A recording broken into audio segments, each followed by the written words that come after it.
thanks to some of my subscribers, I discovered that this book is out of print. I honestly don't know how it's possible that a book goes out of print in these modern times. Why do I say that? Because today there is something called printing on demand. So also for Bats for Chess should be easy to put it as a print on demand, which means I order it, I live in Georgia, United States, someone in North Carolina print it and send it to me in a couple of days. That's what Amazon does, right? So I don't understand why Bats for Chess, that has many beautiful books, cannot do the same. Okay. Now I would like to present you a game from the chapter on the Slav formation. The game is Taimanov versus Matulovic in Palma de Mallorca. And here it says, consequences of d takes e5. The biggest danger to the Chigorin plan is a pawn trade on e5 followed by an advance of white's e-pawn and f-pawn, blowing black pieces back foot. And this is the example. So Taimanov was white and he played d4. Matulovic started to play d5. Notice that Palma de Mallorca 1970 is a very famous tournament because Fischer won that tournament, that was an interzonal, with more than 3 points ahead of anyone else. So it was pure domination. c4, d takes c4, knight f3, knight f6, e3, bishop g4, bishop takes c4, e6, knight c3, knight b d7, h3, bishop h5, castle, bishop d6, and now there is e4. And Matulovic answered with e5. So here is white to play. What are you going to do? Try to pause the video and think for a little. Meanwhile, I can tell you the following. He says white can proceed patiently with 10 bishop e3, or more violently with g4, and here gives a line, okay, which is g4, bishop g6, d takes e5, knight takes e5, knight takes e5, bishop takes e5, and then there is f4. That is a problem because then there is f5 and this, so seems kind of trap, right? But Matulovic, sorry, not Matulovic, Taimanov choose the middle course. What is the middle course? D takes e5, knight takes e5, and bishop e2. And here Soltis writes, and was rewarded when black naively traded pieces. Bishop takes f3, bishop takes f3, and here there is a mistake by black. Black played knight takes f3, but Soltis doesn't tell us why it's a mistake, why this is so good that must be there, right?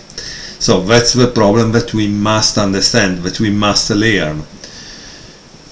Queen takes f3, because you see Soltis is telling us that we need to do our own homework and improve our understanding in order to achieve the same understanding of the evaluation, that knight takes f3 is a mistake. So why knight f3 takes f3 is a mistake? Probably because he wanted to block that, okay, so not let him do f4 and d5. So that's probably the reason, right? Queen e7, bishop f4, and now another mistake, bishop e5. White takes, black takes back, and again now we have this position, and that's why this book is so important about pawn structures, because if you understand what is the pawn structure here, you immediately know what is the plan. If you don't have any idea what is the pawn structure, you don't have any plan. So when they tell you it's better to have a plan than no plan at all, yeah, but how do you make a plan, right? Okay, so I want you to start to watch the pawn majorities. Black has a queen side pawn majority, so it should push on the queen side to create a pass pawn that will become a queen. White has a majority on the king side, right? 4 against 3. So here the plan is to push the king side majority. And so you know what is the plan. In order to push this, you need not to have this in front, right? Otherwise, how can you push your majority? You can't. So that's the move that white play, queen e3. Not because he's attacking on the side, it's because he wants to play f4, right? That's the goal. That's to mobilize your pawn majority, which will give you a win.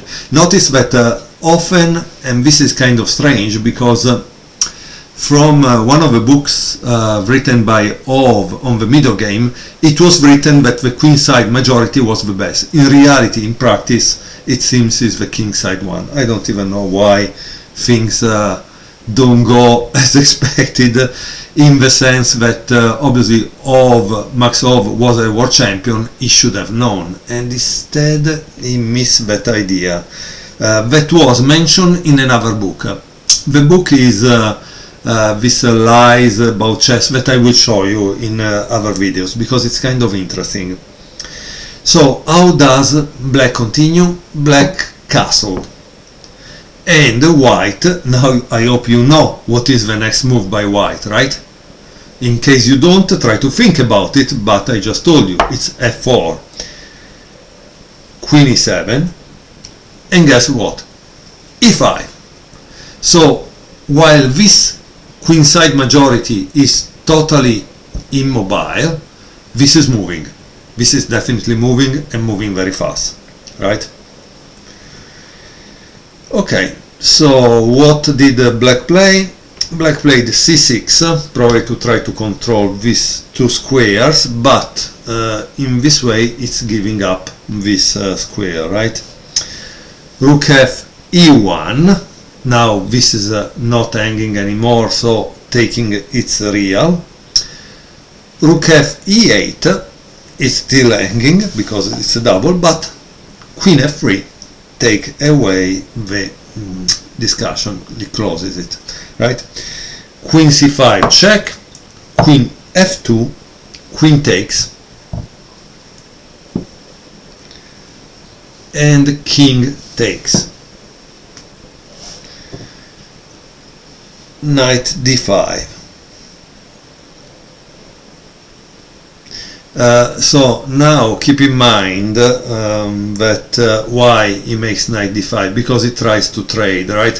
If he did this, white would have played knight e4 and then knight d6, attacking the two.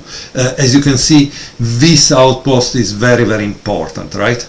So knight d5, and I got lost. Yeah, knight takes d5. C takes d5. Now black has the infamous isolated queen pawn that in another book about pawn structure they call Isolani, and of course you should know by now what to do. You need to control this square, you need to stop that pawn from moving, you need to exchange the pieces because it is a disadvantage in the endgame. And notice the difference now. Now, yes, this is a pass pawn, but it can be controlled. But now black doesn't have a pawn majority anymore, while white still has it, and so white will move his pawn majority and create a pass pawn, right? So that's kind of very interesting for us. So white played rook e d1, rook e d8, and rook a c1, rook d7, king e3. Obviously, like I told you, you want to control the square, rook a d8, and now try to pause the video and think what you would play. Now keep in mind that the best blocker is the one which costs less, and a rook generally costs 5, right? So if you immobilize a rook, you have lost 5 points. The guy who doesn't cost nothing, also if it's the most important on the board, is the king. So king d4 is the move. Why? Because it blocks that, and you still have 2 rooks to do whatever you want, right? Then now there is king f8, and then he continues with f5 and wins. Now I don't know if black actually resigned in this position or continue to play a little. In any case, for you guys, it would be great if you can put this position on the board and play it against a sparring partner or the engine, because in this way you will learn how to convert a position in which white has a huge advantage into a win, and that is what is called technique, right? So this is a matter of technique that you need to learn. So this was the book Pawn Structure Chess by Andrew Soltis. I hope you find it and buy it. I hope that Buts for Chess will print it again, because again it's a beautiful book that will teach you how to make a plan based on the pawn structure. Thank you very much for watching. See you next time.